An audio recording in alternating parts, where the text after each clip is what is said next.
আসসালামু আলাইকুম প্রিয় দর্শক। আমি যেহেতু একজন কৃষকের ছেলে, সেহেতু আমাকে সর্বদাই কৃষির দিকে সবসময় টানে। আজ আপনাদেরকে দেখাচ্ছি আমি একটি বিস্তৃত ফসলের মাঠ, আমাদের স্থানীয় ফসলের মাঠ এটি। এখন যদিও সেই অর্থে মাঠে কোনো ফসল নেই, পেঁয়াজকে উত্তোলন করা হয়েছে। এখন চাষাবাদ করা হয়েছে, পরবর্তীতে হয়তো বা পাট বা ধান রোপণ করা হবে। কিন্তু পাশেই আপনাকে একটা ক্ষেত দেখাচ্ছি, যেটা আসলে এটা ভুট্টা। হ্যাঁ, যেটা আমরা ভুট্টার খই, ভুট্টার বিভিন্ন কিছু খই, এই দেখেন কত সুন্দরভাবে এটা আসলে ভুট্টাগুলো এখানে আসছে। এবং আমার দেখে অত্যন্ত সুন্দর লাগছে। ভুট্টা ক্ষেতটা অত্যন্ত মানে সতেজ। গাছগুলো অত্যন্ত সতেজ প্রকৃতির হয়ে থাকে। আর এই গাছ শুধুমাত্র আমরা ভুট্টা খেয়েই কি শেষ করি এমনটি নয়। ভুট্টা আমরা খাই এবং এর গাছটাও কিন্তু গোখাদ্য হিসাবে ব্যবহৃত হয়।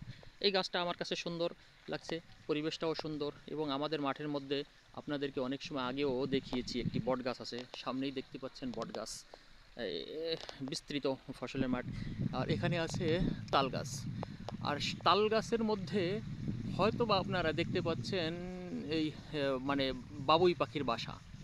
পৃথিবীর সবচাইতে শিল্পকর্মে যারা পারদর্শী, সমস্ত ইঞ্জিনিয়াররা যেখানে ফেল, সেখানে কিন্তু এই বাবুই পাখির বাসাগুলো অত্যন্ত সুন্দর। হয়তোবা আপনারা দূর থেকে দেখাচ্ছি, দেখতে পাচ্ছেন কি না জানি না, কিন্তু এই বাবুই পাখির বাসা খুবই সুন্দর। আর তাল গাছ, এই তাল গাছটার মধ্যে দেখেন বড় বড় জট আছে, যেটা দিয়ে আসলে এটা তাল উৎপাদন হয় না, এটা পুরুষ তাল গাছ বলা হয়।